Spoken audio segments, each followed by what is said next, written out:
Welcome to Celebrating Our Food and Telling Stories of It. I am Sophie, your host and producer, and this is Our Food Stories, the podcast for us and by us. Episode 11. Today's story is brought to us by a daughter-mother duo all the way from Western Uganda. Darlyne and her mom share with us the story of Eshabwe and how it was made back in the past and how you can make it now. Darlyne's mother also shares with us her favorite part of making Eshabwe that she always looked forward to as a young child. Enjoy.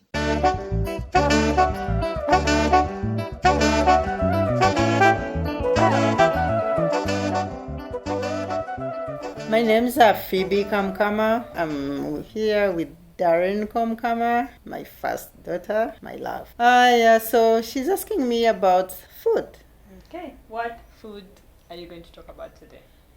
Today I'm going to talk about Eshabwe. Eshabwe is a delicacy from Uganda, especially the Bahoro, Banyankore, Bahima, and some other tribes in Uganda. Eshabwe is made out of ghee, cow's ghee, and this ghee has to be kept for some time, a period of time for it to become mature so that it can produce the sauce. How do you make it?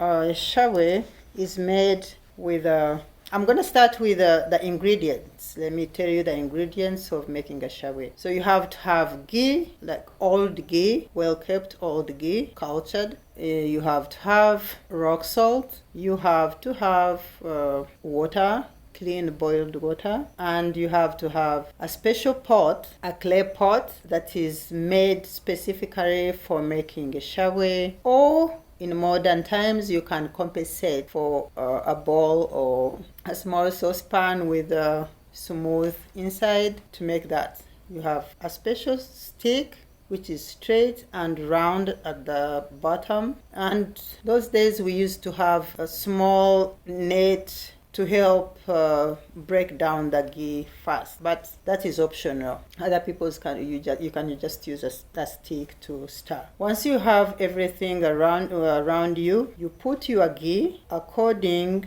to the amount of Eshabwe you want to make. The more ghee you put, the bigger the amount of Eshabwe you get. So you put your ghee in that pot, in the clay pot, and start stirring vigorously, and you stir. Once you break the ghee, then you put your water mixed with rock salt. You mix your water with rock salt before you actually start putting your ghee in the pot, and you can sieve it, because once the rock salt melts, it brings some like darkish particles. Other than that, you just let it settle and you keep pouring the clear water from the mixture of rock salt and water. So you keep putting little by little. You put little, you stir vigorously for like maybe 2-3 minutes, then you add more salted water, then stir again. Once you see the ghee starts to break into a paste, a thick paste, then you add some water. You add little water. The one that doesn't have any The one that doesn't have any salt in it. And then you keep stirring vigorously. You stir and stir and stir and stir. Keep stirring until the ghee keeps breaking into a soft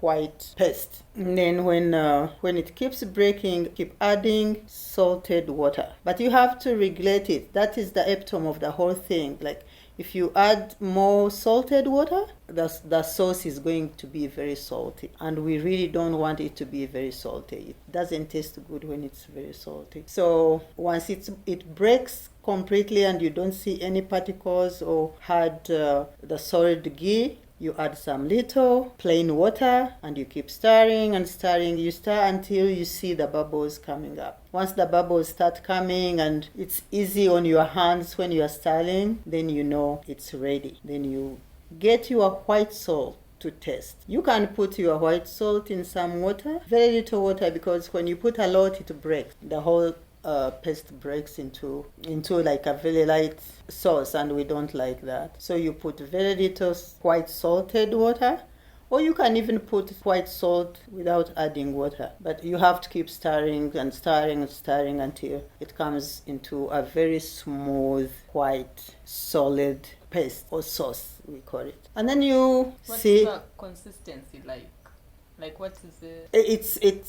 It doesn't have to be very soft or very watery like. It has to be thick.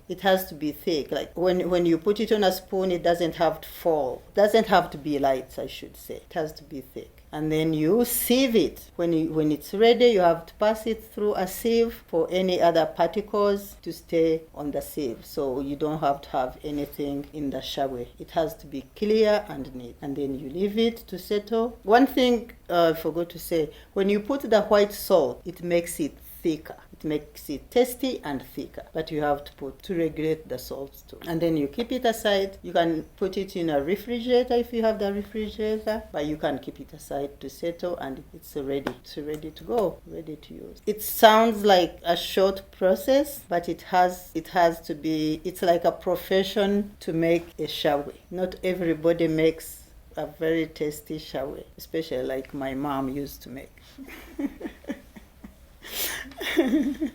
So that's I think that's the process of Eshabwe as far as I can remember. So do you eat it often, or when would you make Eshabwe? You don't eat it so often because it is a delicacy. It takes time to make. You have to use ghee, and the kind of ghee you use, like you can't use it every day. So usually you make it on special occasions. If you want to serve it on a family dinner, it has to be like on a Sunday afternoon or on a get-together. Otherwise, it is a delicacy on occasions. You can have it a wedding or a giveaway or any function without Eshabwe in our culture is, it's counted, something is missing.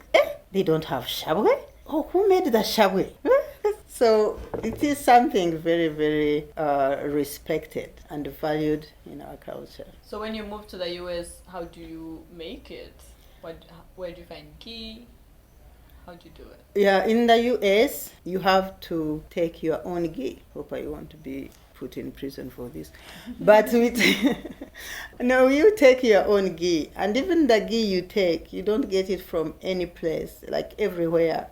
Not everybody knows how to have that very clean, well-kept ghee to make the good Eshabwe. So usually I go with my own ghee, but I can make a Eshabwe anywhere in the world if I have two ingredients. The ghee, amashtagente, which is cow's ghee, and mahonde, which is hard rock salt. Those two make Eshabwe. And then water. Of course, water. You can find water everywhere, but the mashtagente and rock salt, you definitely have to have the best, and specifically for that. You keep talking about like cultured ghee and aged ghee. Like, how long do you have to keep that ghee? What's like? Okay, talk to us about ghee. Okay, ghee.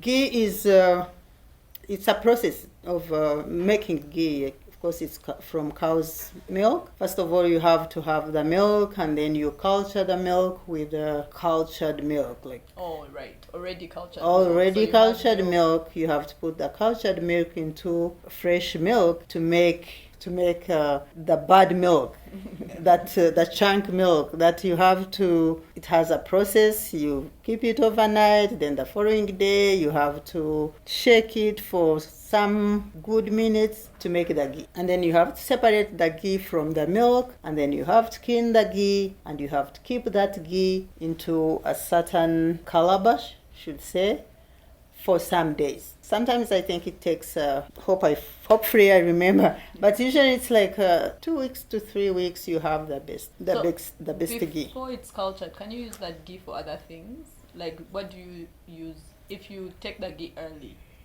Can you do? Is it oil? If you take the ghee early, usually you might use it to smear.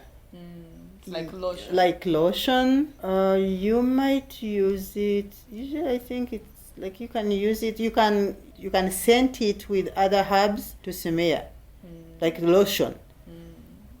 Other than that, I think you can also use it to treat the calves. As far as I can remember, you can mix it into different things when it's still like not kept for long. But usually keeping it for long is purposely to make Eshabwe. And you can put it in food like beans, katogo. Yeah, you can do that. You can use it for that. So I know that you can also shake the overnight milk Yes. to make makamo. What's Yes. the difference? Is Now- the culture different? No, the culture is the same. But the makamo is the one that still has the fat in it. So of which fat turns into ghee. So if I don't, So okay. if you don't shake the makamo, the makamo, or the thing to become makamo. if you don't shake the makamo to become amachunda, amachunda is the name for the milk, the cultured milk that you've gotten the ghee out. So amakamo is the bad milk, like Yeah, it's just yogurt. it's basically. just you. Actually, that's the name. Amakamo is just yogurt. It's just plain homemade yogurt. But then if you shake it more, the yogurt separates into ghee and machunda. Exactly. Which is like buttermilk. I think machunda is buttermilk. Machunda is buttermilk. That's I think what it's called. Yeah, actually, that's buttermilk.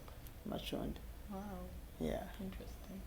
So you got it. Tell me, what is your favorite memory around Eshabwe? Oh my God, that takes me way back. Right now, I'm seeing my mom making shawe, like practically all of us around her, waiting for that special stick that makes shawe. The time she would end, my daughter is laughing at me because I'm like looking. Very I'm very excited. excited.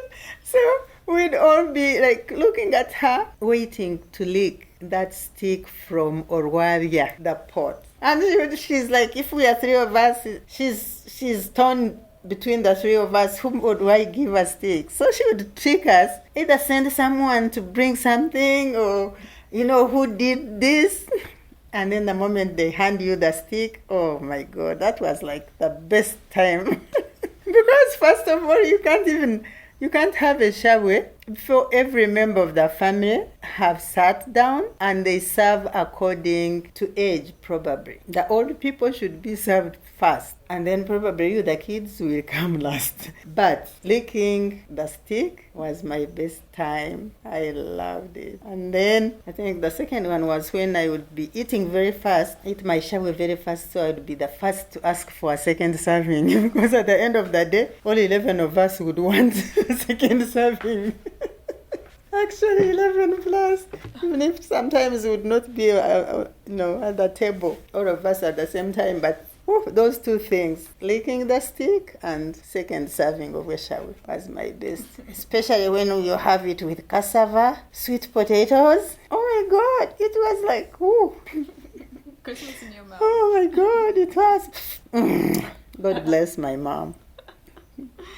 Thank you so much, Mommy, for sharing all this. You're wonderful welcome. memories. And one more thing, like I learned how to make Eshabwe watching my mom do it, and like I kept watching, and one day she's like, "Today you are doing this." Oh, it was an exam. So I started remembering, and she's there looking at you. That she was so sweet. Then she would guide you where you would, not be doing right. And here I am. I know how to make Eshabwe. And my children, some of them know how to make shawe. Yes, I can. I've sat through it. I've done it. It's very hard. It takes a very long time. It's really hard. It's like a real workout for your arms. Yep. Though you can use a blender actually. Don't do that. Oh, okay. Thank you so much, Mommy. Thank you for sharing your food story with us. You're welcome. Thank you for thinking about asking me about the food, my culture food. I'm grateful.